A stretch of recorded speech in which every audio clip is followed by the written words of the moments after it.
Manufacturing here, just to control a little bit more. Because right now our machine shop does all this stuff, but I want to work on some of the stuff too. And that's one thing that we think is so fascinating about you. Hi everybody, John Sario, CKiW, iRADIO 76. Welcome to All 4 Gears. It's the show that we just find the most incredible people, especially when it comes to drag racing, and we talk to them and we don't get some scripted weird ass format. So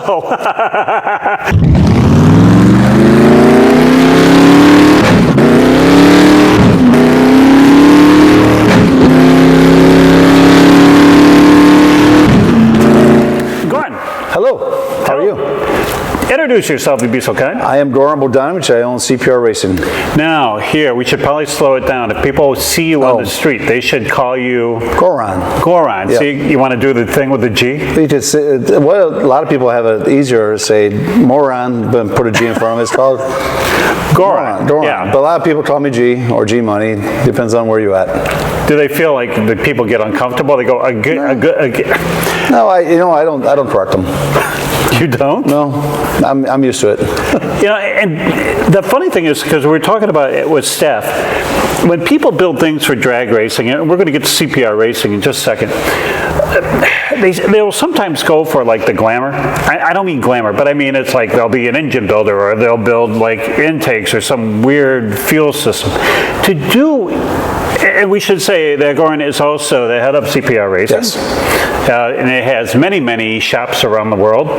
Or Warren, one of the two. Oh, we have our machine shops are in Warren, and then our headquarters here is in Troy. But you make fuel injectors. More than fuel injectors, but...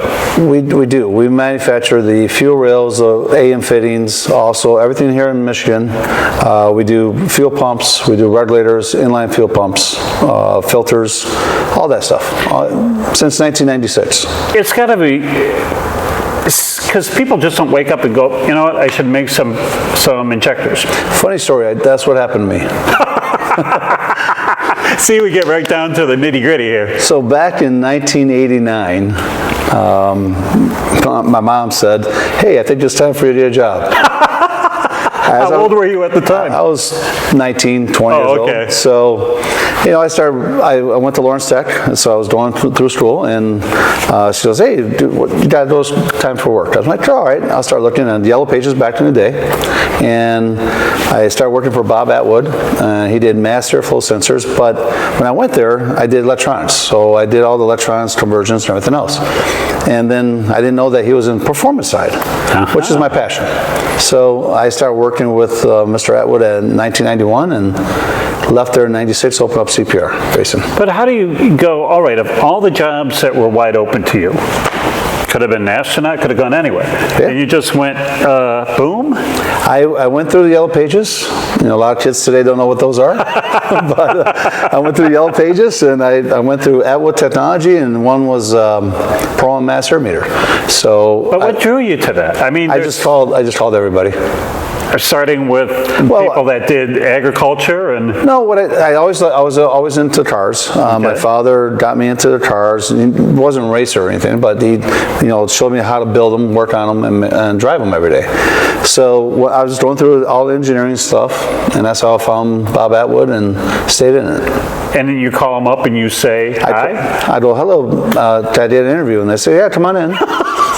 So I went to a simpler time. I went in and I looked around. There was some Mustangs around. I'm like, oh, I think I'm in the wrong place. I'm looking for Mr. Atwood, and he comes out with his hair all over the place. And they called him Mr. Seymour Flow. He was the inventor of the Pro and Master meter, and that's where it started off. But your dad got you involved in cars. He got me involved in cars when we were younger. Just like my dad came from Yugoslavia at the time. Now it's called Serbia. He came there and started putting cars together so he could resell them and work on them. And my passion was always cars, as you see here. I was going to say, did your dad give you the wrench when you were 3 and go, see that? Yep. I helped him do as much as possible. We had no choice. Favorite car that you worked on with your dad? Oh, Impala. 1978 Impala. 78 Impala? Yeah. I would have thought. No, I'm sorry. No. It was, that was the one that later on. His first one was 73, 74. 74. Yep. I was, and it was 6 years old, 7 years old. 6 years old. Yep. What did he make you do? Oh, I pounded on the fender and gave him Bondo, whatever else. Didn't matter. So he did body work also? My dad was, he did a little bit of everything. My dad, when he came here, was 19 years old with a son, 2 sons and a wife, and made a life out of it. And he went in the Yellow Pages and went... I think back then he just went, hey, do you have a job for me? Well, you had to do all the mud, especially at 6. Oh, I learned a lot. I learned how to wrench, learned how to put exhaust on, to change tires, a lot of things. You like doing body work better than... No. And the reason why? I stayed away from body work. We didn't do much body work, but my dad showed me a lot of hands-on stuff, how to build houses, to work on everything. So everything both hands. If you don't, they said, if you don't know how to work with your hands, you don't have no food on your table. Okay, all right. Because I was thinking if you give a 6-year-old a gallon of Bondo. Oh, no. He watched us. Oh, me and my brother were having fun with that a lot of times. So. Oh, really? And goes, look, Dad, look what we did. Yeah, he goes, oh, now we have to fix it again. So we learned. And I'm sure he was happy to say that. Oh, sons, that looks so funny. Oh, no, we got the switch. We got the switch. How did I know that was coming? Back then, you did the switch. Today you're in a corner. You'd reason. The reason why it was your favorite car was what? I mean, it's not an iconic car, 74, 73. No, it was the first car that we went on a family trip with. That's why. It's a memory of that. So, it was a big car. Would you have 12 kids? Oh, no, just 2. Windows down? I mean, that was... No, windows up. Windows up. That was a no-post car, wasn't it? Yes, that's correct. Wow. So it was silver with black top? No, it was brown with a dark top. Wow. All right, so back then, 350 car? I don't recall the engine on that one. That should have been a 350 car, yes. So when you got older, did Dad keep it and go, here, son, you want to drag race? I mean, go through sudden acceleration tests? No, my dad didn't like drag race at all. Egad. He goes, that's not a thing for you. You shouldn't be doing that. But I took him to racetracks, and he enjoyed it. But he was more of into, let's get things done. Oh, really? Was that just like a side thing that you shouldn't be doing? No. It's just he enjoyed what I did and always supported me all his life until he passed away last year. And he did everything for me to make sure everything did right for me. But he wasn't a drag race guy, and now all of a sudden, look at these cars behind us. Yes. Yep. You know, I mean, especially the things that you do. You know, I mean, your first drag race was where? At Milan. Really? Yeah. Surprising how that worked out. Yeah. So back in 79 or 1980, I don't remember exactly. Went down there, and I had a Dodge Magnum and went down the track. Dodge Magnum? 1979 Dodge Magnum. And 360? 360 in it. Me and my friends went down there. We paid, I think it was $5 to get on the track or something, $10 maybe. And? First time going on the track, it was weird. We raced on the streets. We raced on Woodward. You know, it was weird. And in '84, I got a Trans Am and took that down track. A little bit different. Yeah, I mean, Magnums were big cars at the time. It was a fun car. It was a carburetor car, and I converted it into an EFI engine, fuel system. You did? Yeah. Before you talked through the Yellow Pages? Before I got to the Yellow Pages. Wow. Because I didn't think carburetors was the right thing at that time. Really? Yeah. Because at that time it was something, I mean, fuel injection was just coming in, but very rarely. We took the stuff off of me and my friend went down to the junkyard and grabbed 69 or 70 Corvette. And we took that off and learned how to do that. My dad, he didn't know how to do it, so we all worked on it. Really? It worked, yeah. With what? It didn't work well. It didn't work well. I was going to say it was mechanical. It didn't work well, you know. So it's just it didn't. You know, you learned. You know, you're 10 years old. I'm 10 years old. 16, 17, 18 years old at the time, trying to learn all that stuff. And how did you flow that? We didn't. We just saw it. We thought it was cool. Try it. And my dad goes, "What are you doing?" I was, I don't know, trying to do stuff. It kind of works. Yeah, it worked. It didn't work. It didn't work. So we put the carburetor back on. And I'm trying to think, wasn't it lean burn years? I don't know. Because that was kind of, because Chrysler had some really weird carburation, if you had like the bigger engines, even though the 360 would have been the small block, so it should have been the 400. Maybe not. I don't recall on it because when I got the Trans Am, we started messing with I call it the throttle junk, and that one there pissed me off more. And then I got my Mustang in 1991, and I still have that car today. We should go back just at that first time you went down the track, the first time you pulled around, and you're going into the box. What's going through your head? I have no idea what I'm doing. You street race on Woodward. We got some side roads that we raced. Then the light was there, and just like, oh, I don't know what to do now. So you watch the light go off and then take off, and it's like it was one of the, it's still in my head. I remember sitting there hitting the light and just going down the track. What do I do now? There's no cops. It was thanks for the flashback, but I hope it's pleasurable. Yeah, it was fun. Went down the track. We were like, the adrenaline running. You're all happy, and we're like, I lost, but I didn't know what I was doing. I never been on a track. No one told me how to race on a track. The guy just says, when that light goes red, take off. I said, all right. That's what I did. Wow. So you didn't time the light or anything? No, it just went all the way down to green, and it was like, now? No. It was like, saw the red, green, go. That was it. Wow. And then you're on Woodward racing. That was a different story. And I was going to say, do you remember the car you raced? I raced it was a Mustang, 79 Mustang. And he beat you? He destroyed me. He destroyed me. But you give him a half length? Oh no, he destroyed me. I'm sitting there waiting and looking at it like, oh, okay, hit the gas and go. My reaction time was probably about 7 seconds, probably. I don't remember the time, but going down the track, it was pretty cool. But then learned how to do it, and I went back there in '91, raced my Mustang, and at that time we got some new heads. We did the master meter. We put that on. A friend of mine, Joe, gave me a supercharger. Went down the track, and Bill at the time told me to get off the track. We had no roll cage. Oh. We went 1020s, 121 miles an hour. So, we went from, doing 15, 17 seconds to 1020s, and, over the years learning, but it's just, those first moments of my life was fun. Did you actually go through, with the first time around, did you actually go into the water pit? We did. The burnout box? We did. We tried. Tried to make it squeak? And then, I'm 105 today, so I don't know, that's, we did some really pretty cool stuff back then, and Bob helped me out with a lot of that stuff, and we had some fun with that. Well, especially if you're racing Woodward. I mean, Woodward first, then Milan? Well, Woodward's different, right? So, you sit at Woodward and take off, and there's no real lights at the end or stops at the whatever you want to, and especially on Gratiot too. We went on Gratiot a couple times. Over the years, it was fun, and I remember one time going a side road up here, me and my friend side by side, first time running it, and we both were on the edge of the curb.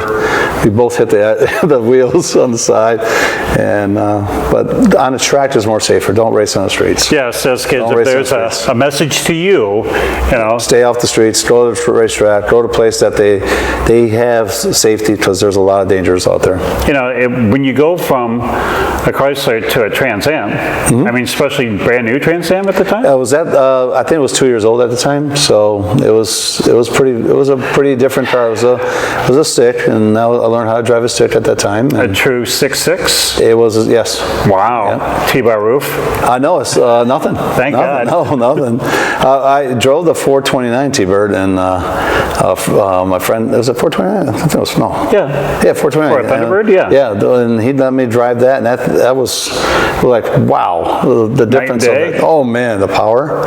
My face was like this. And Did you ask him to take it to Milan? No, you know what? I didn't go back to Milan until later on. When they kicked you off the track, well, yeah. Well, when you pulled in by the pits, I had my name on the wall. It says Goran Parks here. Bill would not let me back on the track. We snuck the car in. We had a booth and snuck the car in. He wasn't there. He goes, "Get this out of here." I'm like, "It's not running." I had the convertible down. It's not running. It's not running today. Don't worry about me. I'm not going on track. No, don't look a second thought. And I'm not going on track. And he goes, "All right." So I stayed behind. And after that, he allowed me in there. So I never put a roll cage in that one. Because I still have that. Do you really? It needs to be in here soon, but it's not here yet. I was just thinking that back in the day when you would have the Trans Am, because that was probably about the only fast car in quotes at that time. I mean, you had to be like the Woodward killer, because basically everybody had 100 horsepower. Well, there's a lot of fast cars back then. There was a lot of guys that were sleepers that you couldn't tell. That there's a lot of friends that were engine builders. They knew more about engines than I do at that time, and there were some fast cars back then, and still are today. There's some good ones. But favorite place for you to race on Woodward? I mean, not race, but in case your back tires. My favorite place to sit on Woodward? Yes, to sit and not go out anywhere, just to watch the stars go by. It was downtown Birmingham, actually. Really? Yeah, right around that bend. It was, it gave me the feel of drag racing in NASCAR. So you come around the bend. So that was my family. That was my really fun time at that time back then. We used to race, and there was a place called Metro Road that we went down, a couple places, and then '96 we raced out that way too.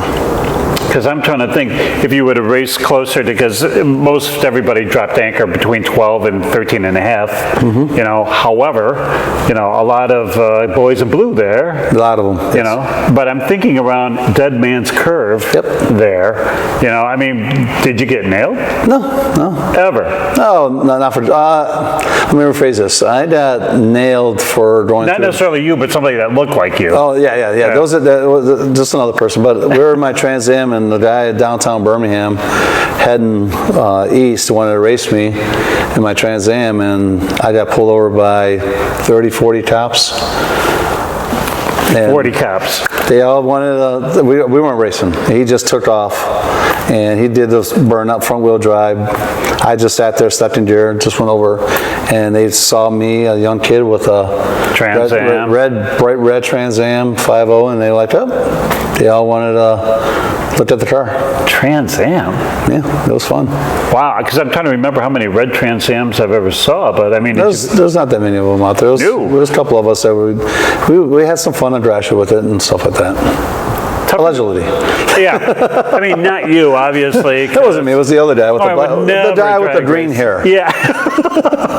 Surprisingly, that impersonates you. We got that guy and we talked to him. And he said he don't stop doing that. Yeah, he's not around anymore. He's with our good friend, Mr. Hoffa. Oh, yeah. That's it about. The difference between Woodward and Gratiot? I think the power difference. The Woodward had different cars out there, and compared to Gratiot, Gratiot was more of jump and stop. They did a burnout. They didn't race far. Woodward, they used to do like a quarter mile almost, as far as they can. I don't know how to really answer that question because I went both sides, and we had fun on both sides. I was going to say, because there are some people that will only do Woodward, and there's other folks that were just like, Gratiot was easier because it was more hop. Woodward was more cops, but it was more action. Yes, that's correct. And like on 10 Mile, just south of 696 there was the more racing south, going southbound on Gratiot, and Woodward was more northbound, I think it was. But every time that, like Woodward was going on, for folks who don't know, there would be like at midnight, 1 o'clock, there would be a certain spot, and we're not talking French Road. No, that was a fun time too. Yeah, I bet because now they're in other places. However, to bring you up to date for folks who may be watching us worldwide, there are streets in around the Detroit metropolitan area, 1 o'clock, 2 o'clock at night, when everybody's gone home, when all the kiddies are in bed and stuff like that. It's like, hey, you're going to Street X? Yep. Yeah, let's go. And that's where... And Livonia had the same thing on Telegraph out there by 5 Mile. There was a lot of those. We heard about Telegraph, but we thought, how could you possibly, but we know that there's like, sometimes what they'll do is go where there's like industrial buildings. Well, the ones that we went to that I saw on TV, we sat inside, we sat in a parking lot and said, John, what do you think? All right, let's go. French Road is the same thing. French Road was fun until different things happened. Yeah, because did you ever get there at, say, French Road, the guy that has the green hair, that's not you, but looks like you? Ever have like the authorities drop by when everybody's there and it's that scatter? Yes, but a lot of times the cops sat in the back and watched you. Really? Some of them let you go at that time before a big accident or actually they let you go a little bit, and not that much. No. Not much. Once in a blue moon. Depends on who it is. It was so interesting, especially because it was like, oh, look where we're at. Yeah. It's kind of like sneaking into a bar. Sure. It was like, we shouldn't be here, this shouldn't be, but you saw some cars that came off trailers. Oh, 100%. There were some big blocks. There were some Keith Black motors were there. Yeah. 800 cubic inches that were running down that street. Yeah, I mean, there was some cars there that would easily almost be pro mod. Yeah. Oh, 100%. 100%. Because these guys were here, and this is how we make living, talking to friends and doing things. When I was at Pro-Am, we had some guys from Canada that wanted to go down the street and race with their car. Canada? They went down a race and. They went down to a race that, I don't want to say their names, but they went down to race at a place and Ford Racing. On the way back, they stopped at Pro-Am and said, hey, we want to go race. I'm like, you got stickers all over your cars. and I have a Trans Am. No, I had my Mustang at the time. Oh, okay. But we were, and the guy's name is, I'm going to tell it, Joe DeSilver, like, let's race. I'm like, all right. And we went down and had some fun. And I'm sure everybody once they got to 55, you stopped. We slowed down. We hit the brakes. We had to make a right-hand turn or maybe a left. Quickly. When you see the blue lights, you gotta do something. Of all the cars, because we keep going back to the Mustang, when did you get the Mustang? I got the Mustang in 91. And as soon as we got it, we went for a little run and we put hold on. Bob told me I can't put a master meter on it until 6 months into I have the car. But I already had everything ready to go. So he wanted me to learn how to go from the Trans Am to the Mustang and learn how the Mustang runs, and then we put the mass airflow sensor on it, and then we learned how to tune it and make it better. I put the Patson supercharger. Joe Goran sent me a Patson supercharger back then, the VR4. Sent you one? Yeah, and then we got the trip flow send us some heads we had put on the car. Went to Milan. Bear Shepherd was there. He goes, what's it going to do? I'm like, we have zero clue. Don't worry about the roll cage. No roll cage. We had a helmet on. Convertible. Bill's like off the track. And I'm like, Bill, we didn't know. But we did not know, because at that time, back in 90, 91, 92, there was a lot of fast Mustangs back then, but we didn't know what that combination was going to do. Yeah, because that was almost back in the 5.0 era. Yep. It was Tritful came out. Now they call at that time they called it just Rick Smith gave it the heads. He goes, try these on.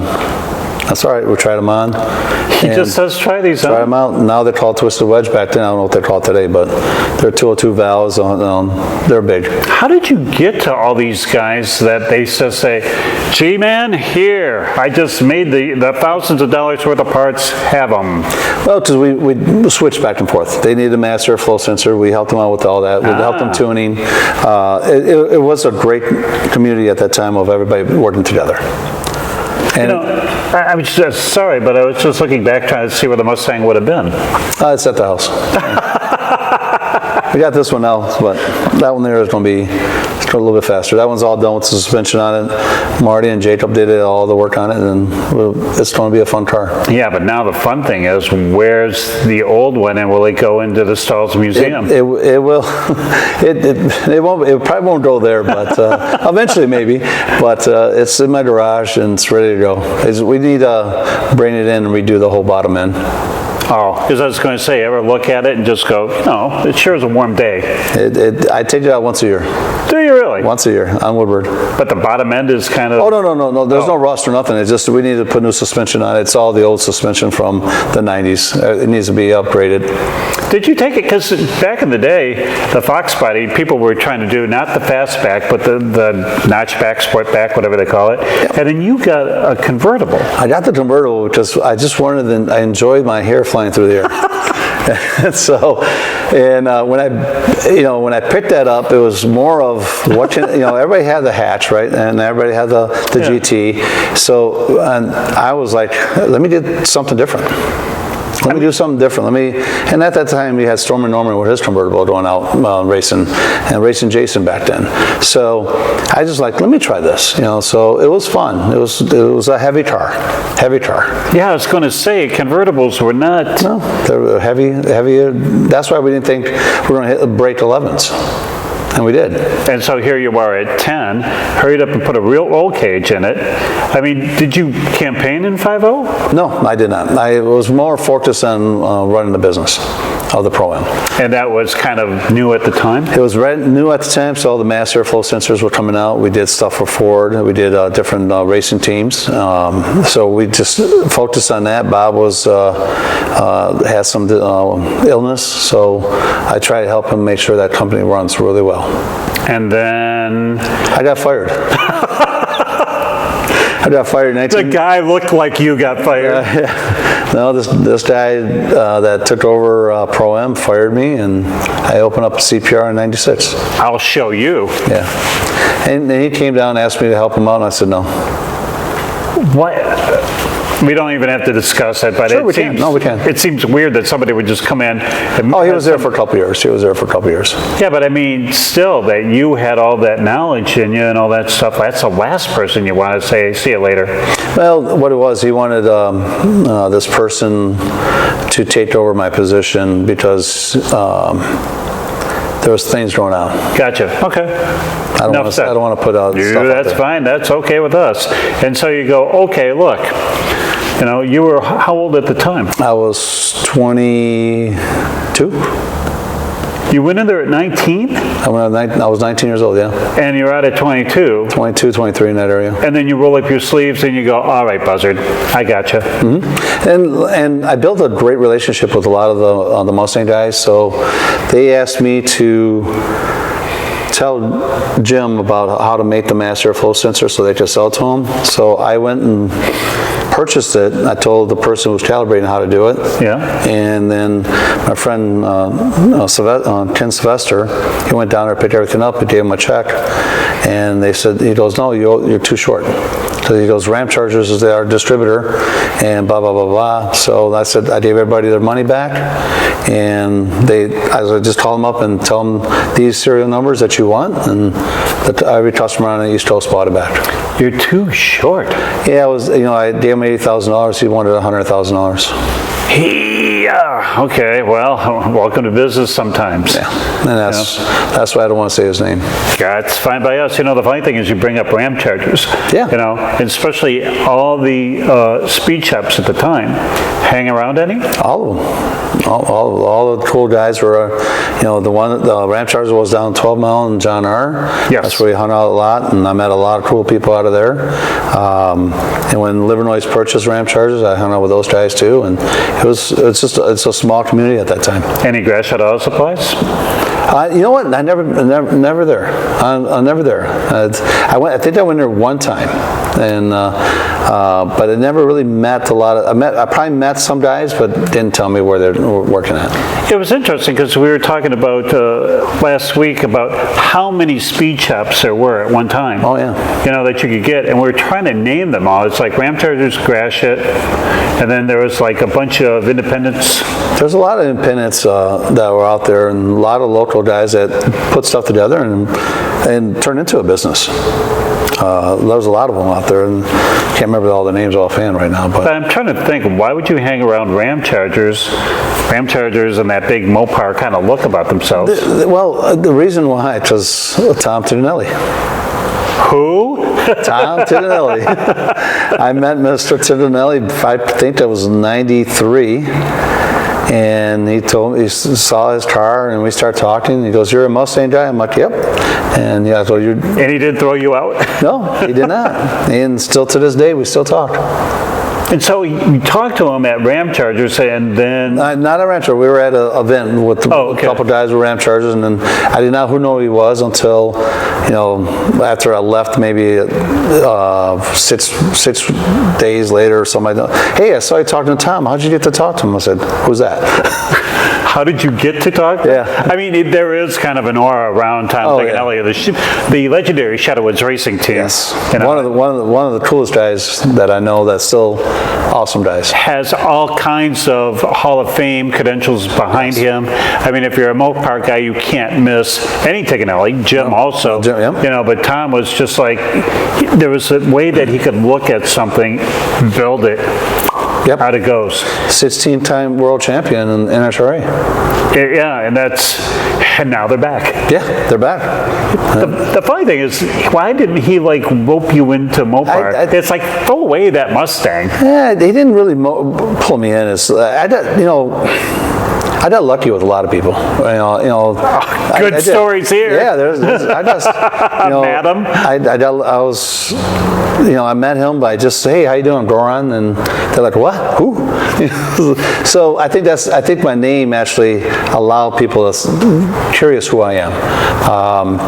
And I went to SEMA in '94. We did a booth, the Pro-Am booth, and I sat at a table. I didn't know who the hell. I'm sorry, I shouldn't say that, but who the people around me. Later on, I found out I had Vic Edelbrock, I had Terrell Shelby, I had the Grantellis, I had all these guys around me. Nobody famous. No one famous at that time, no. And not even today. But, but did you try to give them a boost to help I was trying them up. They all taking pictures of me and stuff. Carol, that's an unusual name. We got to change that. Yeah. So, it was a couple of guys, I got lucky and I got invited year after year to go sit with the table with those guys. You say the thing, because a lot of people get really weirded out. There's only one time that it happened to me, and that's when I saw Don Garlitz. Oh, yeah. And it's like, it's one of those things where you go, do you know who you are? He gets it a million times. You did. Me and him raced he was in a little scooter, and I was on my foot. Me and him we had a fun time. I used to watch him at Detroit drag strip.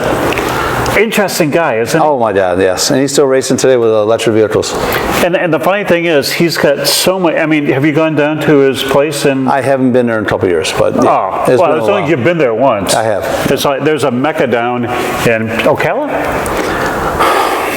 Or somewhere in Florida, the Swamp Rat has his museum there of incredible things. I can't think of the name, that you just go, my God, look, here's Swamp Rat 1, here's 3, here's the first rear engine. When iRADIO was down in Florida, that's when he invited me to come to his place and look at it and have some fun. It was a great times. So did he throw you some keys? No. He wanted to re-race again on foot. Because you were younger at the time. Let me have that chance now. I mean, as much as you sat down in front of the Granatellis and stuff, did you ever go to somebody and go, oh my God, that made you kind of go, take a breath and then, all right, I'm going to go talk to him? No, you know what? For me, it was more of just, I talked to everybody. And so it wasn't really the name that got me, but when I went with a friend of mine, went to Cheryl Modell, I worked on her little car. It didn't work, but I was there. And a friend of mine, that was her grandson. So I got to work on that, and Wayne Bailey and those guys. So I didn't really know who they were at the time. So it's, oh, shit. Oh, it's like you, John. I didn't know, type of thing. Okay, great. No, it's like, no, it's just one of those things. It's like, for me, it was like, hey, you're just a normal guy. And I treated those guys like a normal guy and said, can I have your autograph? Now I wish I had all those guys' autographs. But it just, it was one of those things that you just go up there and talk to them. Just be yourself. It was fun, and it was easy for me, I guess. I don't know how to answer that one. I mean, there was like close to us, within a half-mile radius, there was Brian Wolf, there was Linda Moods, and on 13 Mile Road, he'd push out the Color Me Gone car, and everybody like, we saw that in a magazine. It's like it's Randy's dad's. Yep. It's funny because they'd have Moldani would be over there, Coletta would be over there, and they'd be just hanging around in the garage, just hanging out having a Pepsi, and it's like, well, that's, you know who you are. That's where it was with me when I was at Dugan's, the restaurant, the bar, and Larry Payne was there, and he was with all those guys, and that's how I met everybody there. And on the first Woodward, we did a burnout with my white Mustang, the Models, and everybody else. And my friend Jamie with his motorcycle. We all did a burnout, and I'm still looking for that picture to this day. Is there anybody that you wish you would have met? I mean, or somebody that you could meet if you could magically teleport yourself? Besides Marty from Canada? Yeah, I like Marty from Canada. Marty is a great guy from Canada. Who do I would? I really don't know offhand right now. Actually, Henry Ford I would. Really? Henry Ford I would, because the way he developed a lot of the stuff.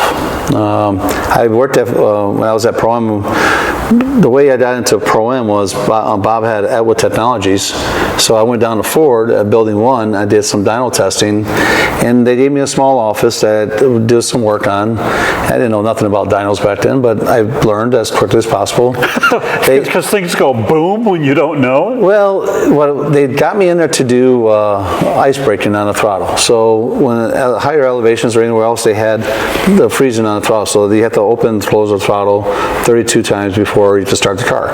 Right. So I was sitting there doing all, I didn't know nothing about that. And so I went in and learned how to do it. And the desk I was sitting here, I worked in, Mr. Ford's office was just 2 doors down. So the next time I came back in, they enclosed the whole entire office with plexiglass. And I'm like, who's that? What happened there? I thought somebody's doing whatever. She goes, oh, that was Mr. Ford's office. I'm like, oh, wow. That was, yeah. Wow. And it was really cool. That was back in the early 90s. What would you would ask him? That's a really good question. Never thought about that. That's why we ask him. That's a very good question. Dear Mr. Ford. Well, Mr. Ford, how'd you start this? What was you're a very smart guy. How'd you begin one of the best companies in the world right now? We should tell everybody, because they're going, which Ford are we talking about? Oh, the original. Yeah, Mr. Henry Ford, yes. .1. Yeah. Wow. And I never met him. I wish I did. I might have saw him walk by, whatever. I doubt it.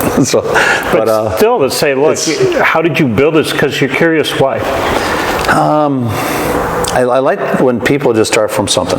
Let's do this. Like somebody we know that has green hair, it's not you, but it's you. Yeah, similar. I was my ex at the time when I left Pro-Am. We were married.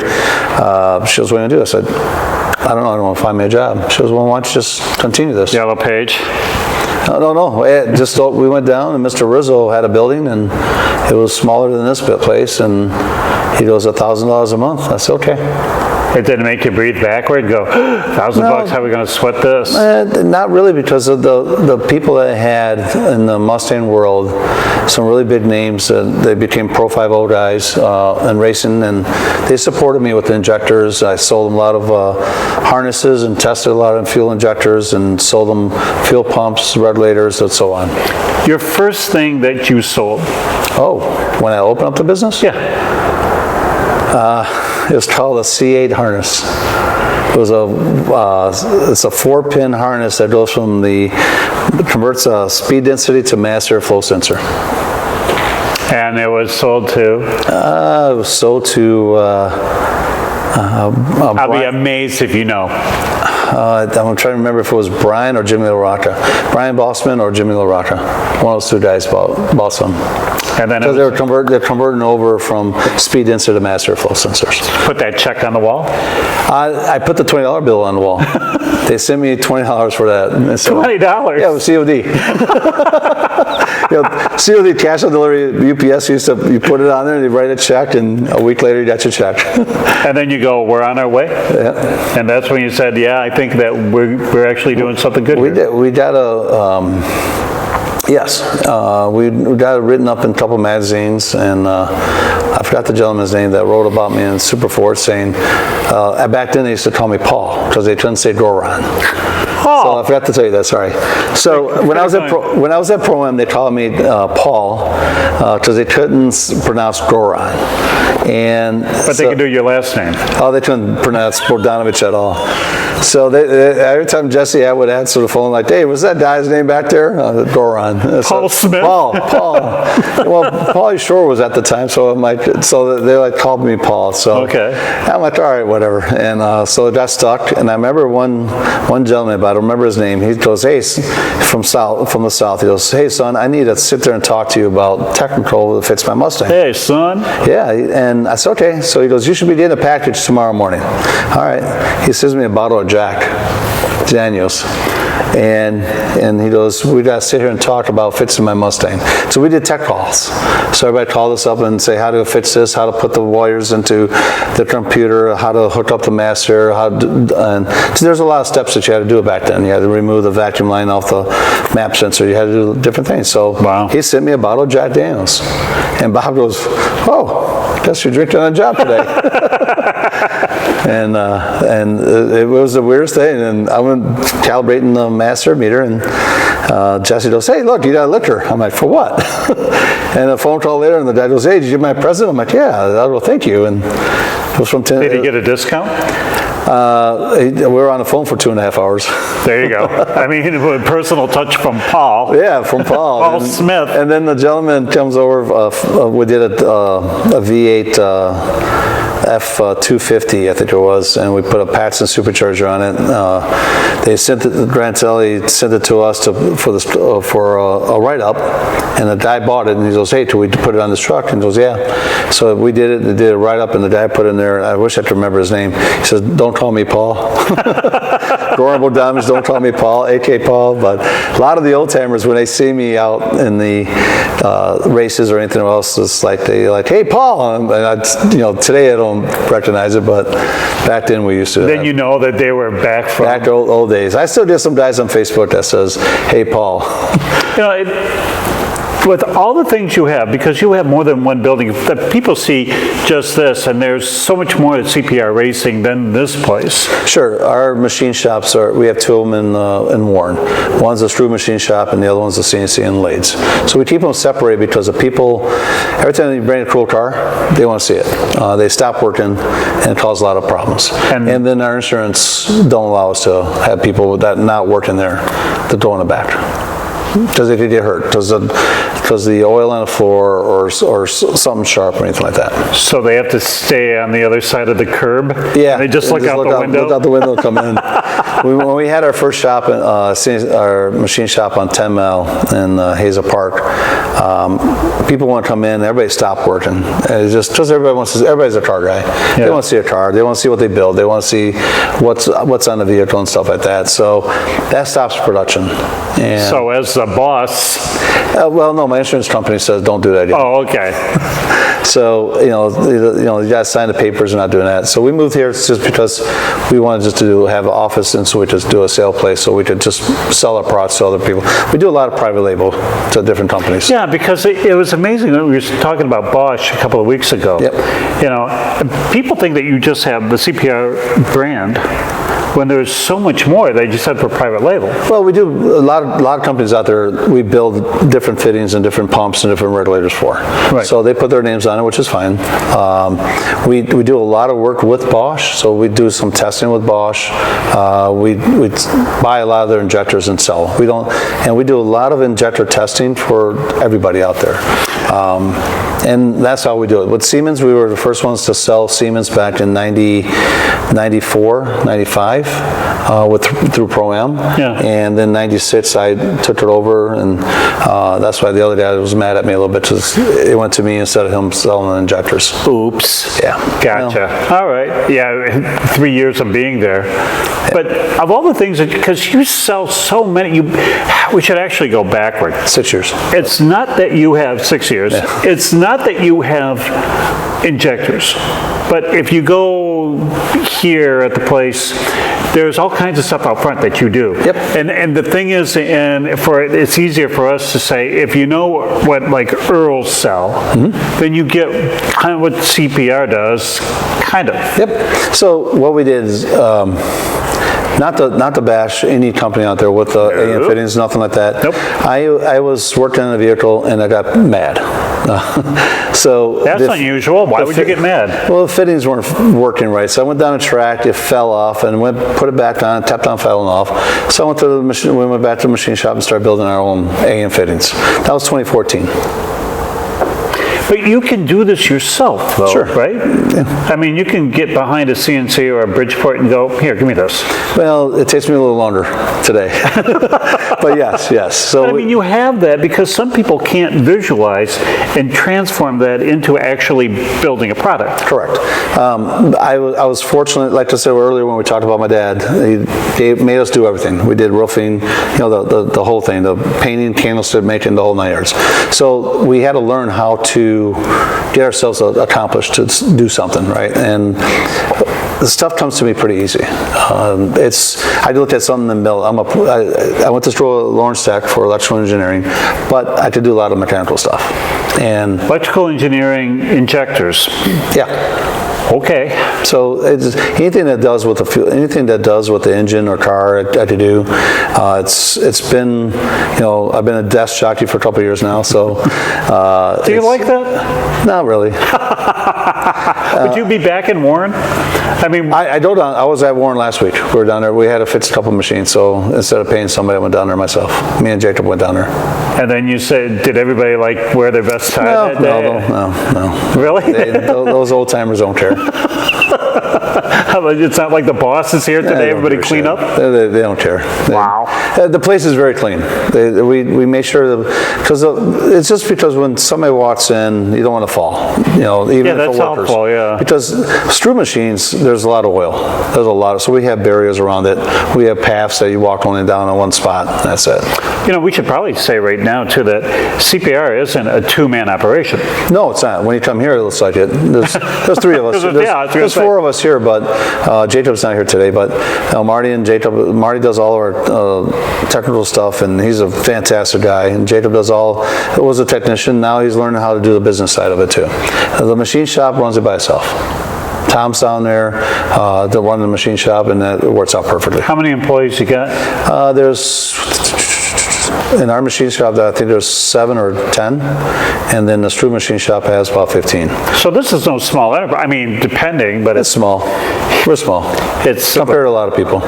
Yeah, however, look at how much product you push.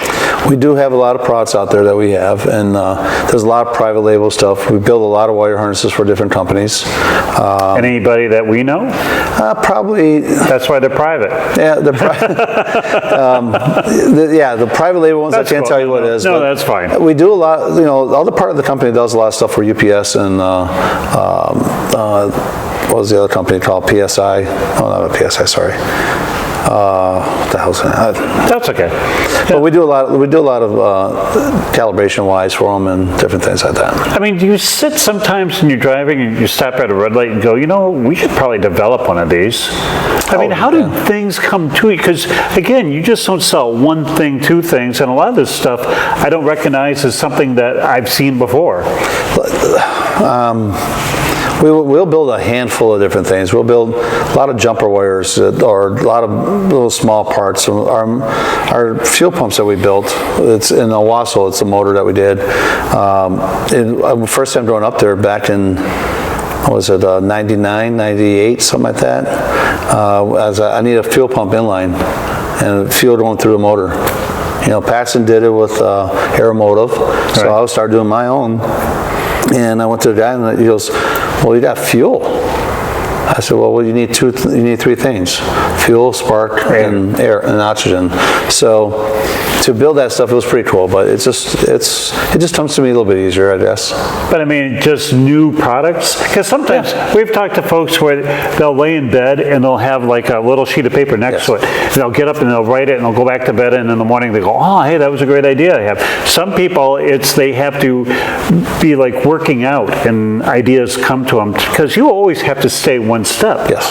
I mean, it'd be nice if you guys had 85 buildings and 5,000 employees, but where you're at right now, to keep ahead, I mean, how do you keep ahead? That's a very good question, because a lot of times with us is I push every day.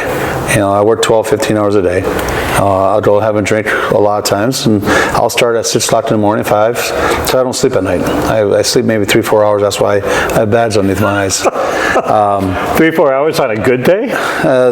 If I'm lucky, yeah. Really? Yeah, I don't sleep that much. Because the wheels are turning? I can't turn them off, unfortunately. Really? Yeah. Because what are you thinking about? There's Tigers? No, the lines. I see something and I want to change it. Like what? If I like the table, I want to change something different, make a button that raises it. So different things. I like the exhaust. The exhaust, they have the dumps, they open up and close.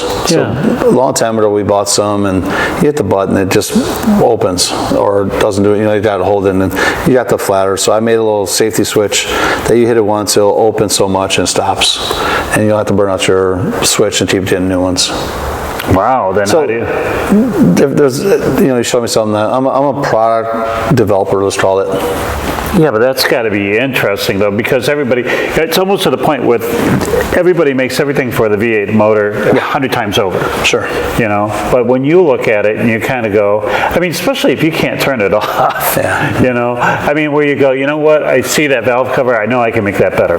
Sure. Yeah. Really? It's, or make a different design for it, or, my thing is more of electronics and products, right? And so it's, like when I was doing the fittings underneath the car and it wouldn't fit, that's when I came in and I did a different rollover on a thread. I just gave you the secrets to everybody, but it's okay. They'll copy anyway, so. Thank you, Mr. Ford. Yeah, so, there are a lot of stuff that, I have 14 patents and I gave them all up. You gave them all up? Yeah, I didn't want to renew them. There's a lot of them out there for different things. You've already made your 100 million? That's cool. What a nice guy he is. No.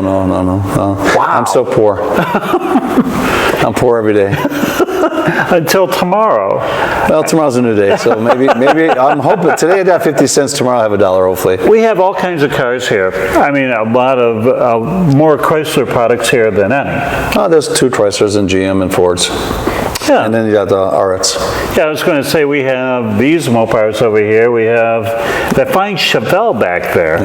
That looks like a story. That's a 427, really nice one. And that's just there. Part of yours? No, that one there is my brother's. That one is. And the Mustang is yours. Mine, And the rest of these. This is my brother's, and that's my sister-in-law, and that's my nephew, and that's my son's. And they park them all here. Yep.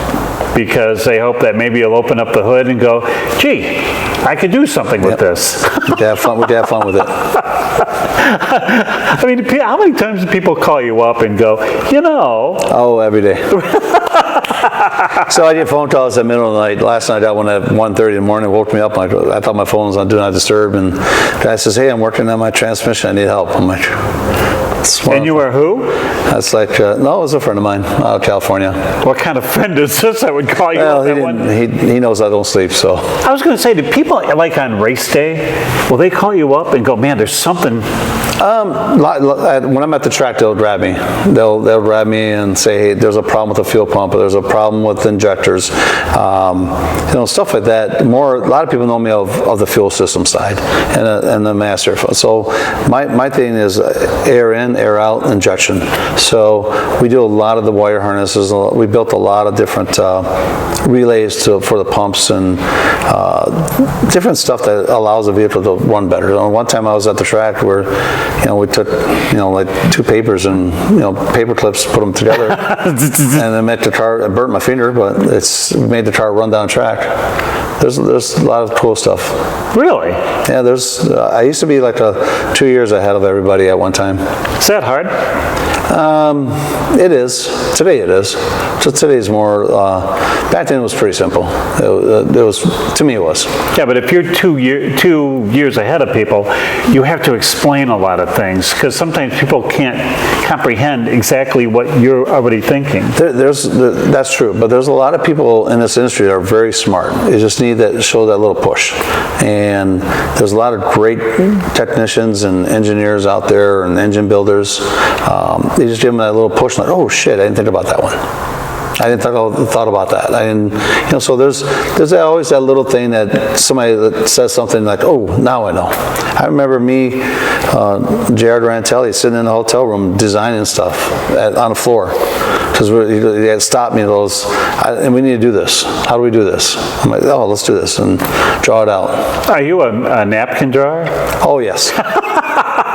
Well, not today. We got the phones today, but yes, I have a suitcase that's full of napkins. Do you? Yeah, a briefcase. I still have the briefcase. Me and my friend Lee, we sit there. We used to we had a restaurant talking, and we designed something new. I'll show you one day. I have to find it. I still have it in my house. So. Do you have a napkin Hall of Fame? I do not. That's not a bad idea. I mean, something that was a genesis of an idea that you took it all the way out. There's a lot of them. There's one of the patents I have is to help blind detect electric vehicles. So we draw that on paper. Do that again? So. Let's see, my son's 25. He was 5 years old, so about 10, 15 years ago. I can't do the math right now, but anyways, we're at Somerset Mall, and he hid underneath my tray as we were walking. He was short, and I built this little part that Fine Angelo is called.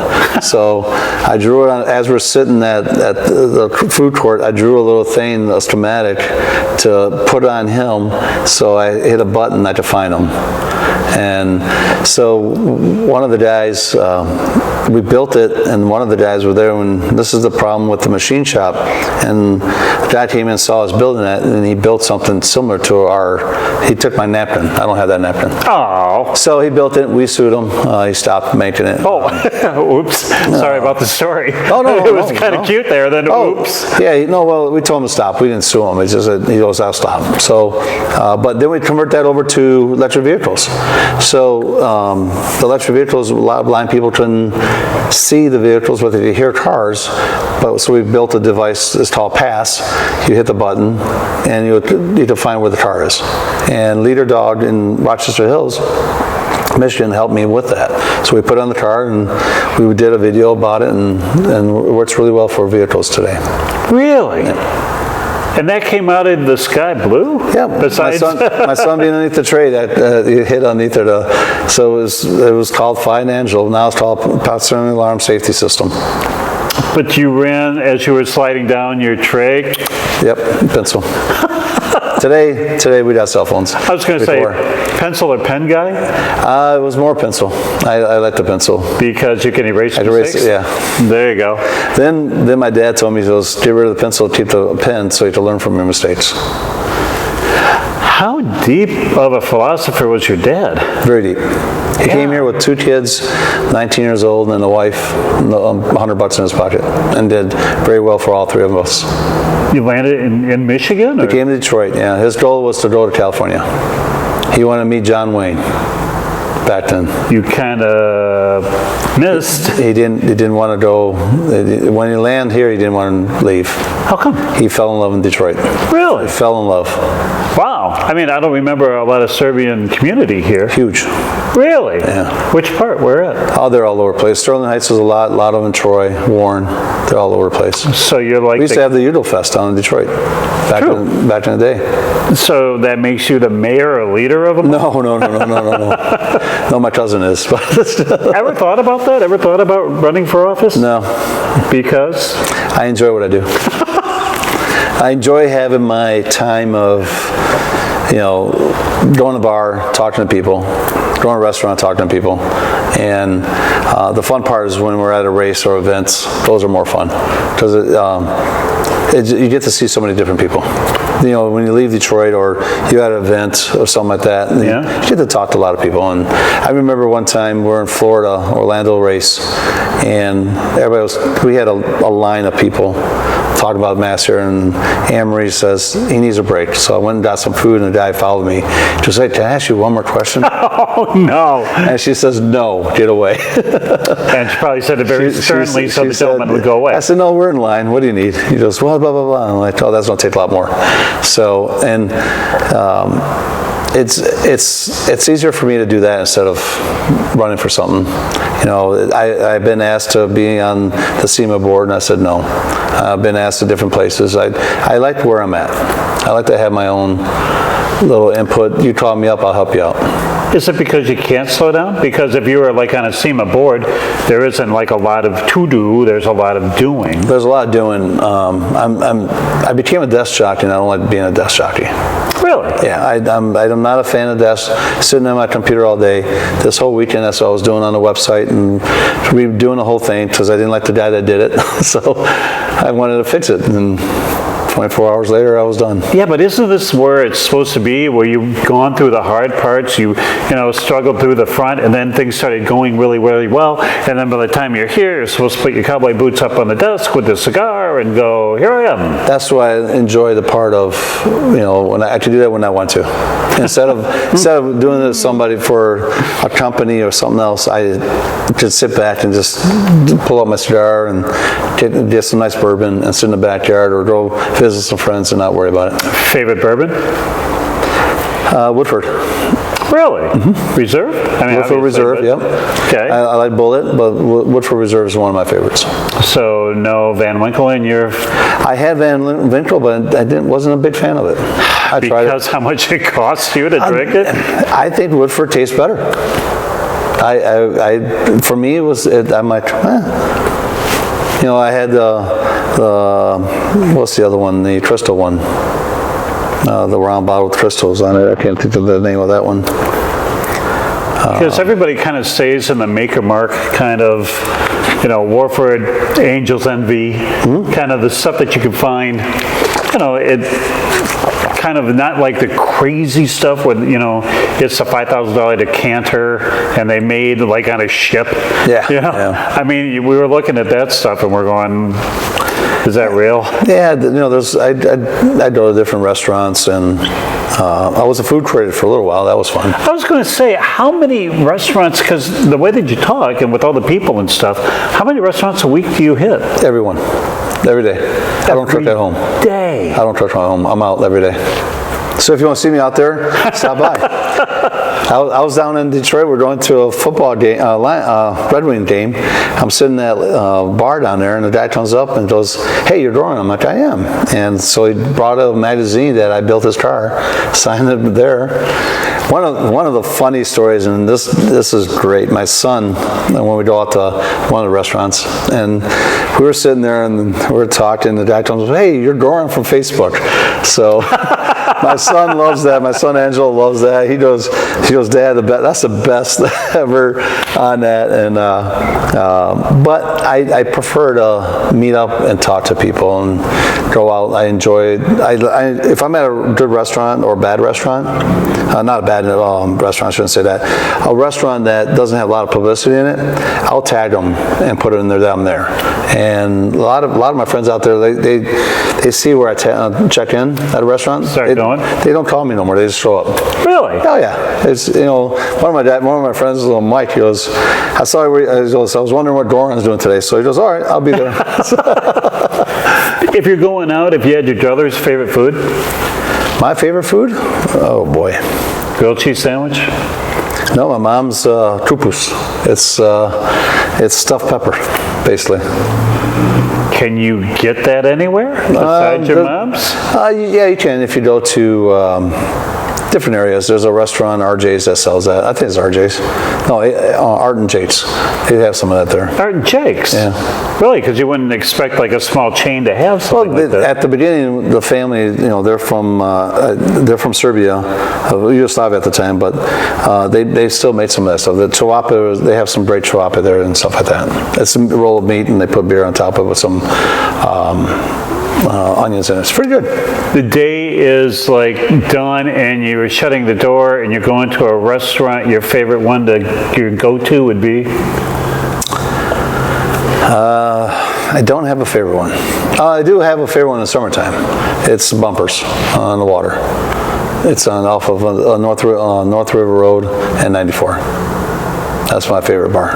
The place to like to sit by the water and not worries. When I had my boat, I used to sit by the marina and relax, but Bumpers gives me that relaxation. I see some people there that are really cool that come up and we talk, and that's one of my favorite ones in the summertime.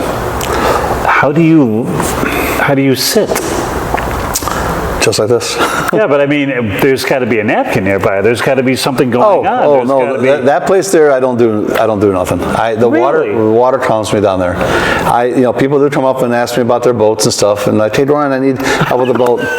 I'm like, damn it. I can't get away. But it's I'll go. I'm in Troy, so I'll go to Hazel Park. The other favorite place is on 9 Mile and John R. House of Shamrocks. I like going there. But it's different places like that. I don't mind doing that, and people will come up and talk to me. But a lot of times, people understand at the end of the day that I don't want to talk, but I don't have no problem talking to people. Do you have, at any place, do you have your own table? There's a couple of places, yes. Really? There is.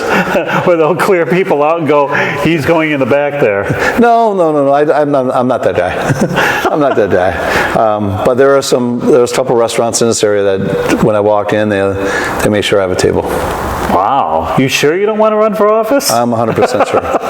I mean, but vote for me in 2026. I mean, if you went to a bar, is there one that you go to and just to like hang? Because there are restaurants, bars, but there's just some pure bars. Sure. I don't really go to pure bars a lot. I don't think I've been to one in a long. I have. I went to a bar in Sterling Heights, and it's called RJ's out there, and it was nice. But that's also a restaurant too, so it's hard to say. Like the old dive bars, like was it the saloon back in the early days? Good boy. Remember that one? Yeah. Oh Lord. Yeah. Yes. So that one, stuff like that, or the one used to be on 16 and Grossbeck out there, and those old bars like that, the corner bars. No, I haven't been in those. Yeah, I mean, talk about your dying breed. I mean, you see them in Hamtramck a lot. Yeah. I mean, just come on in and the Pabst $2. Yep. You said that you were a food critic. I did that for a little bit. It was fun. How? Oh, just Facebook posting and stuff like that. Really? Yeah, it was really, so early, like 2014, between 2014 and 2018, 19 in that area, I judged the food, and You judged the food? I judged when it came out. I did little numbers. I had a website. It was Goran Eats. So we did that for a little while. We did a lot of people. I had a lot of invites. It was pretty cool. A lot of restaurateurs saying, "Hey." I got a lot of people request and say, "Hey, would you come and do ours and stuff like that?" I was down at Harry's in Detroit. They asked me to do theirs, and I'm like, absolutely. So, did you ever have to go, ooh? Yeah. Ooh. And then they go, thank you for not coming anymore. No, I didn't write about it. I wrote a good place, and that's it. Because they said I was going to be there, so I didn't want to give them a name. I wasn't the one on my Facebook. I'm like, don't go there. But on that page, I'm like, I give them, sorry guys, this was a 2. This is a problem, blah blah blah. And would you go back 2 times and go, okay, look, the first time 100%. I tell the person in front of me. I tell the cook that, hey, this is the problem I see. And he goes, oh man, thanks for telling me. I didn't realize that was that. You'd go in the kitchen? They'll come to me. Wow. So I tell the waiter and stuff. Running in 2026, friends. No, I told them. I said, this is, to the waitress, like, hey, how's this? I'm like, it's terrible. And I'll tell them. And the friends with me like, yeah, he writes for food, and the girl's face just drops. Huh? Yeah. So they come out and they talk to me, and I tell them, I said, this was, let's say one of them was, I don't remember what it was. It was a macaroni cheese sandwich. And I'm like, all right, I'll try it. Either you're going to pull that off or you're not. It was dripping. It was just. I was going to say, there's no middle ground here. Yeah, it was just, to be, it was, the cheese was just dripping all over the place. I'm like, you can't eat this. And it was just no flavor at all. Ever go to a new place that you're driving and you go, man, I don't remember that, and hop in there and be pleasantly surprised? Yeah. Oh, yeah. A lot of places. There's Around a lot of, here? Yeah, there's a lot of nice little places, like mom and pops. They're great. There's a lot. I go to Madhouse a lot. That's a great food there. I go to House of Shamrocks has some really good food down there. Locally around here, now they closed down. It used to be Nicky D's on 14 Mile. That was a really good place. So there's a lot of good spots around here that I really enjoy. Best bar food you ever had? Best bar food I ever had. Hopefully around the Detroit metropolitan area? It is. It is in Detroit. The one, it was House of Shamrocks. I had steak bites on 9 Mile and John R. Shamrocks? Yep, the House of Shamrocks on 9 Mile and John R. And you tell them I sent you, it's your 10%. Just kidding. 2026, vote for this man. Just kidding. They have really, they have really good food. And every time I go there, I love sitting on a patio out there on Fridays. And we go down, we close the place off at 1 o'clock, go down and have some lunch, come back around 3, and continue working. 9 and John R. 9 and John R. Okay. Because people are always like, we don't want to go anywhere big. Yep. We would like to get a bar burger. Mm-hmm. Because some places you go to, and I'm sure you have, the bar is like, yeah. But the food is like outstanding. It's like, how did you come here? Yeah, there's a couple of places that I really like to say that I really enjoy. Madhouse does a really good job of food. That's where? It's on 14 and Stevenson. And it's a bar and family style. Mm-hmm. So they have really great food there. They have different foods. Nicky D's, when they're open, not the Coney Island, it's the bar and grill. Because the family owns the Coney Islands also. I was going to say one on Van Dyke. Yeah, there's one on Van Dyke, but Coney Island? George and Christina owned Nicky D's over here on 14 and Detrinder. 14 and Detrinder, and they just shut it down last Wednesday. They're doing something else there with that. But wait a minute, is that the one that's next to the ice cream place? Yes. Gotcha.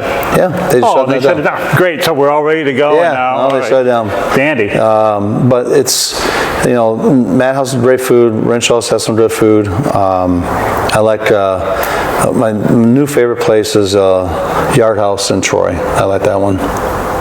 Alpha 16 in Coolidge. That has some good food there. Because I was going to say, somewhere when you have the two buildings down in Warren, you would think that you would find. I will be at 9 Mile and John R. I stopped at different places. There's one on. There's nowhere in Warren to eat, friends. So. Yeah, you're right about that. There's not that much down there. There's one restaurant. I can't think of the name. I stopped off at Shaner and I think where it meets. Is that Gross Pack there? I think it is. Yeah, where it kind of like gets together and splits. Yeah, there's a little restaurant there. Maybe Gathering Place. Maybe I think it was. They have good food there. Wow. Ever opened one? No. Really? No. I was a guest bartender, but I'm not going to open a restaurant. Yeah. Okay. It was a foundation, so I do a lot of foundation stuff. So I'll help people. We'll like with the bar was a celebrity bartender. Where all the money that came in, we did all the tips with the girls, and then all the money 10% went to the organization that we picked that week. Wow. Yeah, that's a common occurrence? It hasn't been in a while, but yeah. Kind of busy? Right now a little busy, but I know I'm supposed to be doing one here pretty soon, I think. I'll tell you when I do it. And it will be on my Facebook post too. I like picking charities for kids. So we'll do a charity for a kid, and yeah, it's a bar for adults, but still they give money. And when a lot of adults know it's a charity, they'll donate a little bit more. So with the kids, that's a big thing to me. I will donate a lot of money to kids. Really? Yeah. Okay. And so now when you do that, let us know? Yeah, oh, for sure. But now if you opened up your own restaurant, what would you have? All stuffed peppers all the time? No. Actually, my dad did have a restaurant. It was at Lions 20 Island in Dearborn. My mom used to make the stuffed peppers, all the Serbian food. So there was open 24 hours. They sold that out way faster than anybody else. And So it's I don't see myself in a restaurant business. Yeah, but would you have a dress-up place? No. Is it casual? I mean, just casual. Kind of? Yeah, just a casual. Kind of cheers. Yeah, exactly. Everybody knows your name, and simple food. But now you go from simple food to simple injectors, and I'm looking at all the stuff that you had over here. The one thing that really impressed me was when we were here, and I forgot the gentleman's name that was in the room. Oh, Jacob Broom. I've never heard of a place that sells injectors, and if they're screwed up or before they get sold, you have a readout. So what we do, all the injectors that we get from Siemens or Bosch or anywhere we don't buy no Chinese injectors. We do test a lot of Chinese injectors to show the difference, right? And the difference normally is? Very negative. They'll run for the first, let's say, 20 seconds. Perfect, right? And then they start missing low flows. When we buy, even with Bosch, you got plus or minus 3% of variance. And so what we do is we test them, we match them all up together and make sure all they're the same and put them in the bag and resell them. Now when we test other injectors, we buy a lot of the different injectors to see the difference between them. We do some video posting on that. We haven't done that in a while, but there's a lot of different ones. But anything that leaves CPR, racing, we test everything. All the fuel pumps, everything. The wires, we do a continuity test, a voltage drop on it. We do everything. Everything that leaves this building is tested before it goes, before you receive it. But why? I mean, that seems like a lot, and you can just get them out and then we'll warranty it. Here you go. I don't like warranty work. Now, if there's a problem... Can I walk him into this? Yeah, thank you. Yeah, you're welcome.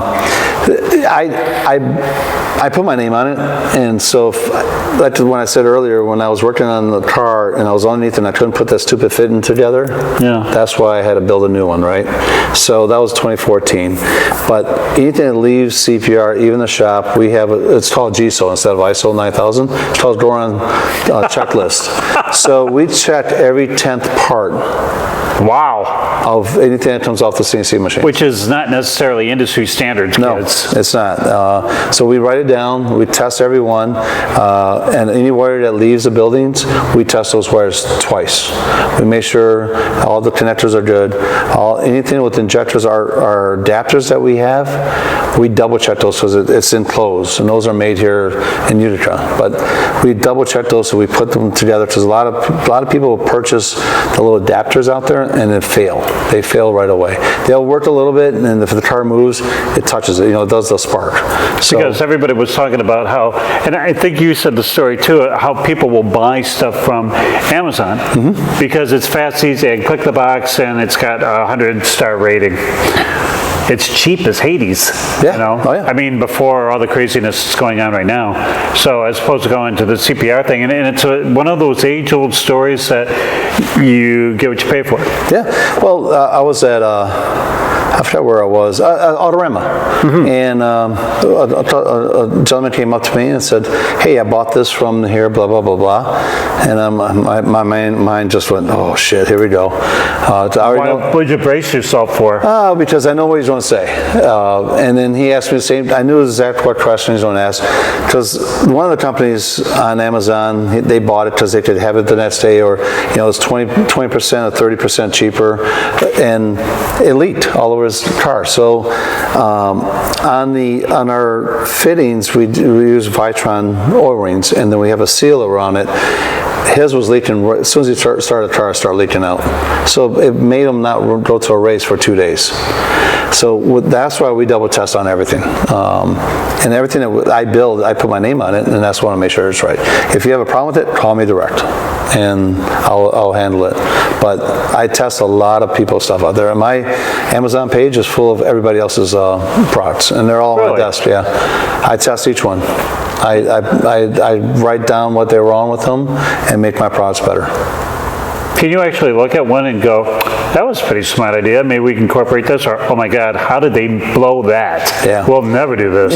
So there's a lot of things that we make for everybody else that, like with the fuel rails, when I first started building fuel rails in 98, 99. Everybody was doing the MPT fitting into the fuel rail. Well, I brought out the ORB fitting from the hydraulic side. I was at a hydraulic store doing some stuff for our CNC machine. Right. And I looked at this Packer fitting and had an O-ring on it. I'm like, do you have the tool for this? Oh yeah. So they gave me the drill bit that made that step, and we decided to take the fuel rail from the half-inch fuel rail for the Mustangs from MPT, half-inch MPT to ARB today. And we were at we're at PRI in 2001, and we showed that off, and everybody's like, well, you can't do that. Why not? You can't do that? We did, but they're like, everybody's used to MPT. I'm like, well, does that make you go like this and go, can't do that? Yeah. Oh, come here, I love that. And Steve, that owned Aeromotive at the time, looked at our stuff. We used to do stickers back and forth. Before we became corporate, we had so much fun back then. But before it became corporate, we put stickers on Aeromotive, and I put stickers on CPR and stuff like that. So it was fun. But everybody at that team looked at our rails, and we had a big billboard, like old style, new style. And I remember they walked back. So we were right in the hallway between the two hotels, and sat there, and just they're like, "Wow, I never thought of that. Oh shit!" And Wilson Manifold, all those guys, they stopped. Well, here's the drawings. I was going to say, is this your 11? All the patents are more for safety of children's. I had a paint patent that, so my son was in a tub, the water got too hot, I have a little small strip that sits on top of your faucet, so if it got too hot, when it snapped, it streamed. Yeah, it's a little wired up, and so you know it's too hot. I was going to say, how many patents are because of your son? All of them. Every one of them. Every one of them. Even though I have one for the crib. I have everything. One for the crib. This should be good. Yeah, the crib one. That one really never worked out good. So what was it? Oh, it was so with Angela. We put him in bed at 8 o'clock, and he wanted to come out and hang out with us a little longer. But his bedtime was 8, and it was a little thing that when he grabbed the bar, it told us a little microphone that says "hands on," and it didn't really work well. It didn't work well. But you got the patent for it. No, we tried. That one wasn't the patent, but that one there was not the patent. Was I had to shake the crib. So I built a little, so we put a child in a car, go for a ride, and they fall asleep. Yeah. So I built a little thing for shaking, like a little vibrator to shake the crib. And we built a crib, me and my father-in-law, we built a little crib, and we put little cylinders inside, hit the button, and it just gave them a nice fall asleep. Wow. We did that, and we never, where's that patent at? I mean, it's in the book. I was going to say, Angelo had like this crazy childhood because Dad would always go, "We can fix this." We were in Rochester, and he goes, "Hey, did you do that?" I'm like, "Yeah, I did." We helped with the lights at the Rochester back early days, the talking, blinking. Oh, really? The ones for the crosswalks? Crosswalks, yeah. The leader dog was helping us with the pass, and we helped him with the walkway. They improved a lot more than I did, but. So what do they do? Come to you and say, "Look, here's our need. We don't know how to make it happen." I did. A lot of people ask me that, there's a lot of industries in this area, and I get pulled into different places, and it's fun. And one place they asked me to help them fix this one problem, and I'm like, "Oh, that's easy." So we fixed it, and they're like, "Oh shit! I paid this guy $100,000. I'm like, well, you should pay me $100,000." But it's a lot of things come to me very easy. Do they ever measure your IQ? Oh, 0. I'm the dumbest guy in the world. Yeah, but people are calling you at 1:30 in the morning. Tell me how dumb that is. I can figure things out, but I cannot spell for shit. Is that the weakness? Oh, honestly, I have dyslexia, so I just rotate things around too much. So you were happy when you had like the cell phone that can actually, you talk to it? And I love that. But even my speaking is terrible, so it doesn't recognize some words. Ask my friends out there. A lot of you guys know that already. We call it Goranese. is there something that you looked at, I mean, something that you can't build, like a computer or something that you've seen at a store and you go, this would make my life so much easier because I can't do that? There's a lot of things. There's a lot of things. You know, it takes me a little longer to look at things. I can't build a computer. I'm not. You know, there's just so much. I could put things together. But wait, you do all this electronic stuff. You develop all this stuff, and you can't build a computer, which is a couple of cards and a motherboard. Yeah, there you go. Okay, next, move well, on. that's what you go to Micro Center and just put them in, and you're all set to go, right? But to design a board and build something, I could build it and I push it off to Kevin. He does all the engineering work to put it together. Biggest thing that you're working on now that it's in your head that you go, I bet you I could build that. I know I can make something like this. Well, right now we're building a product. It's you put it in your car. It reads pressure off your fuel rails or anything like that. And it goes to your cell phone. And so if you're racing down a track, or if you're on the circle track or anything like that, and somebody's holding, instead of having a data logger, you have a lot of times, the biggest problem with a lot of cars is fuel pressure. So when you get around the corners and stuff like that, you're sloshing back and forth and stuff like that. So that's the biggest problem with a lot of the cars. I blew up because I leaned out because the fuel injectors didn't flow properly, or the timing wasn't right. But a lot of times it comes down to the fuel going into your cylinder and working. So this device, you could be at the light and your driver could be there, and it will go about 3,000, maybe 3,200 feet, and you still have to watch the pressure on your phone. Well, as you have a gauge on your car. So that's a small. It's about this big. It gives you a gauge, tells you everything, and then it transfers to your cell phone as a live. But you're highly computer literate, though. Oh, yeah. But you can't build one. I probably can. I probably can. Do I want to? I knew it was coming. If I want to, yeah. But the programming, it takes me longer to do the programming, so that's why I pass it off to Kevin. Can you see something and do the photographic memory thing? Yeah. Really? Yeah.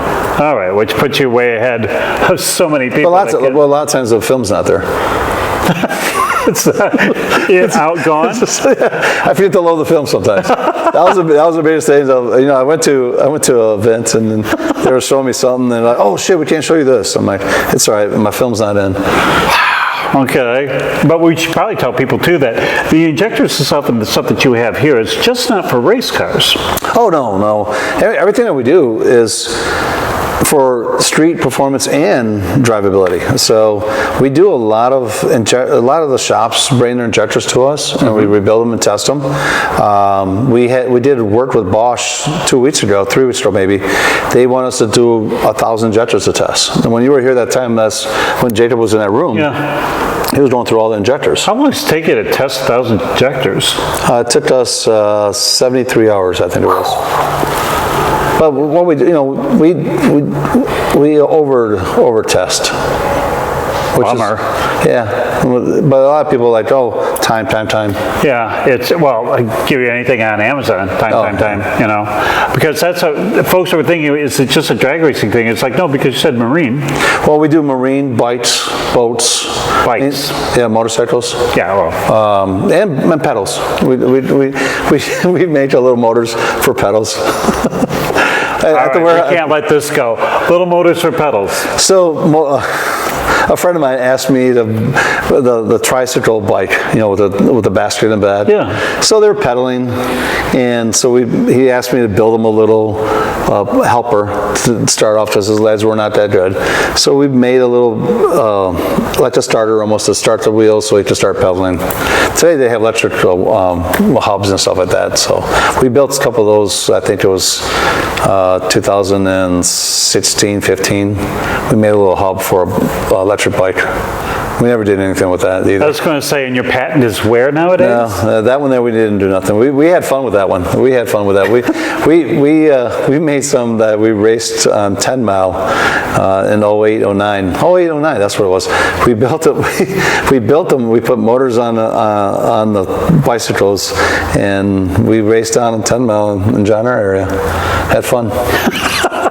Well, you could have raced Scarlets. You know? Oh, I raced Scarlets. Yeah, that was fun. That was. I mean, you could have used this thing so you wouldn't. Oh, should have. You know, I didn't think about that, but that was a fun thing on that one. There was a lot of cool stuff that I did over the years. Is there anything that you saw that you go, man, I wish I would have done that? Yes, there's a lot. Like what? Like going to the moon. No, just kidding. I'm designing a rocket here. No. That's another really good question. There's so much cool stuff out there that, you know, when I see it, it's like, oh shit, I could have done that, you know, type of thing. But really, there's a lot of cool stuff out there. You know, with my lifetime, I learned a lot. And with my dyslexia, I had to learn more, right? So it allows me to look through the part to make it better. Look through the part. Yeah, so I analyze it, instead of here, I analyze it in the middle. That's the way my brain works. I look at it through an hourglass, let's call it. You know, so the sand's here, yeah. You flip it over and I see what's on the bottom. And that's how you design things? I design, yeah. Okay. So it's, you know, like I remember first time designing a voltage to frequency converter. Never saw one in my life, and I needed to take, for GM back then, we're building a master meter, and we're trying to figure out how to make this meter work with this car. Because the Ford and GM, they use voltage, and GM use frequency. So we had to convert that over to make sure it runs properly. And so we started building that and got it to work. I knew about frequency, I knew how to all that, but didn't know how to marry them together. And that took probably about 3 weeks to do that. 3 weeks. And one thing I did learn is Bondo rips apart circuit boards. Thanks, Dad. Well, yeah, see, it goes back, the foundation. Yep. So we took this part, and we wanted no one to know about it. So we're like, Bondo. Didn't want nobody to know about it. Okay. So we, you know, this is 93, 92, 94, and 1993, not 1800s. So we took a box, plastic box, and we mixed up Bondo, poured it in there, and I never knew Bondo got hot. I burnt my hand. I picked it up. I'm like, what the hell? Why is it so warm? It's like kicked off, and holy you're going, shit! I'm like, oh man, is it the board? Is it the electronics? What's going on? Nothing's plugged in. You know, my mind's going all over the place. I go, Bob, what's going on? He goes, what'd you do? I put Bondo in there. He goes, oh, well, let's see what happens. And that was Bob Atwood. He was like, oh, let's see what happens. And then, you know, next day we come in, or whatever it was. Yeah, next day we had a last set. Try to plug it in, nothing. So we chipped away. It broke the board in half. So we learned about heat and expansion of Bondo. do you think you could ever teach? No. Because? I could teach here, but not in front of a class. Because? My dyslexia, probably. I could talk to people, tell them things, but I don't think anybody wants me to be a teacher. No? I don't think so. Well, maybe, who knows? Well, you would think. I never thought about that. Well, you think with all the knowledge that you have and the way that you can convert easily from techno-speak to... Yeah, I never really thought about that. I could do that. So, MSU, step it up. I remember 2026. I went to Lawrence, so it's all right. I know my sister went there, but that's fine. They're still there too, aren't they? Yeah, Lawrence Tech, that was Lawrence University now. It was Lawrence Tech when I went there. There was one girl there. One. I picked a school that had one girl. Yay! Yeah, great football team too. Oh, great. Oh, yay. yeah. I wanted to play, but I'm like, nah. Anything that you're thinking of right now that you're going, this is going to be the next thing this is my next big... Well, or even my next small thing? There's a couple of things. We're going to go, once you deal with the fuel pressure gauge and stuff like that, we're going to go into other things. I think I want to build like a stand tool that's a little bit easier to read instead of like a snap-on or anything else like that. Really? I'm working on that because a lot of times it gives you a number, right? And you have to go look that up. Yeah. On the handheld ones, right? So the snap-ons you pay extra, $1,000 to read everything. But the one I want to build is, and we're working on it now, is you plug it in, it tells you what's wrong, it automatically tells you what's wrong and how to fix it. So you hit the button. So let's say it's a P07, I don't know what number that is, but let's say it's injector fault. It tells you right away how to fix it, what to do, and everything else. So it'll be like a book in your hand that you plug in. It'll be very reasonably priced. It's not going to be outrageous. And now we're to have it plugged in, and then we're going to see if a 5-year-old can read it and go from there. Where do you do all this marvelous stuff from? I don't see any That's in CPR lab. No, that's in the Warren. Ah, okay. Because here we sit in the front room and just play around. Or we sit at the restaurant and talk about it. How much longer before you go back to Warren on every other day because this is getting you itchy? I go down there twice a week. And last week I was down there Fridays and Mondays for 2 weeks. So I try to get down as much as I can. But if I'm here, no one bothers me. Is that a good thing? Yeah. Because the wheels are still turning, I could finish off my job. Really? I love when everybody leaves at 6. When we had a shop full of people, at the old building on DeQuinder, we had too many offices. So I could go in the office and close it, and no one knew where I was because we had too many offices. So that worked. We were supposed to have engineers there, and we had engineers for a big project that we did for our company in South Carolina. Yeah. And they were doing my office, but I was in one of the other offices on the other side, close the door and start working on stuff. Because I didn't want to be bothered.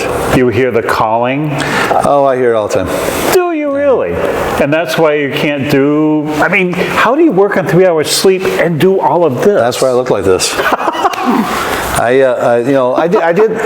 did a little, that's why I come in a little later. I did my best sleep between 6:30 and 8 o'clock. Because everybody else is taking their showers, no one's bothering me, no one's calling me, and they're on their way to work. So I did that little extra nap. My phone doesn't stop. I get text messages all the time. Then don't you run into all the traffic? I live down the street, so I don't. Oh, okay. Because I was going to say. I live in Troy, so it's not far from here. If I go down to Warren, especially down on 10 Mile there, it takes me a little longer, which is great, because I have to sit back and listen to music. The phone, I turn off. Traffic doesn't bother you? You're not one of those people that just got to get there kind of thing? No, I used to be like that, not anymore. Really? What changed? The thought of rushing so fast. And I keep telling people I'm not Russian, I'm Serbian. So that's my peace and time. That's nobody can get you. No one can really get me. Besides my family, I will always answer a phone. And somebody with an injector, and somebody with a transmission problem, and somebody with a. If you're in trouble and need help, call me. I'll help you out. At 1:30 in the morning. Sure. Go ahead. That was last night. I'm like, oh man, who's this? But yet you still reach over and grab the phone. I said hello. Yeah. Because that person on the other line may need help with something else, not just the car stuff. It could have been, I'm in jail type of thing, or I'm stuck at a restaurant, I need help, stuff like that. Last night, I haven't had a phone call at 1 o'clock in the morning forever, and it freaked me out. I'm like, oh, who's this? Is it my son, or is it family or something, right? And so I will always answer the phone. How many people call you up and say I'm in jail? 0. Thank God. No, thank you. If that's but John, at 1 o'clock in the morning, that's the only thought I have, unless you want me to come out and drink it with you. I do have some friends at 1 o'clock in the morning, like, hey, let's go drinking. No, man, I'm in bed. Great place to wrap this up, man. All right, for folks who still want to know how to get a hold of you, I mean, you're in 3 different locations, but you're worldwide right now. So the headquarters is in Troy, and just give us a call, or go on email, whatever. Just stop by if you want. But mostly, the best thing to get a hold of me is call the shop. If you want me to do the number, I'll give the number out. Please do. 248. Now I forgot it. Oh, just kidding. I can make all these wonderful things. 248-294-7157 is our number. Or send me an email at sales@cprracing.com or Goran@cprracing.com. It's a lot of times we got more distributors coming up, so people can buy more out. Locals like coming here so they can talk to us about their problems. One good thing that when they come here, we could tell them how to fix their hose. We could crimp their hose for them. All of our. You would do it here. We could do it here, yeah. But the low price of $900. No, actually, we don't charge to crimp your hose. Really? We don't.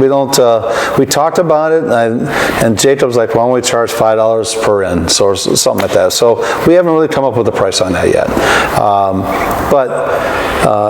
The people today want to know more because they buy everything from China or Amazon or anything else like that, or other places, and they have, "Hey, I bought this from X," and they're not helping me with it. So I used to race. I don't race no more, but I would like to get back into it. But I'd rather help a person that runs their car and enjoy their vehicles. And put that CPR sticker on the side of that little guy. Yeah, that's fine. Oh, God. Well, thanks so very much for being with us, man. Honest to God, we still have like a ton more to go with you. Sure. And so stay tuned for part 2. But thank you for being here. Yeah, remember 2026, you'll see the vote for me. Vote for me. I'll send you the letter. Find them at the bar drinking. Oh yeah. Anyways, you'll find me at the local bars and come up and say you saw. Hey, have them come up and saw me on there. Peace. All right. So thank you so very much for being with the only station that gives a damn about the greatest sport on earth. That's drag racing and wonderful injectors. Welcome to CKiW Radio 76. Ciao.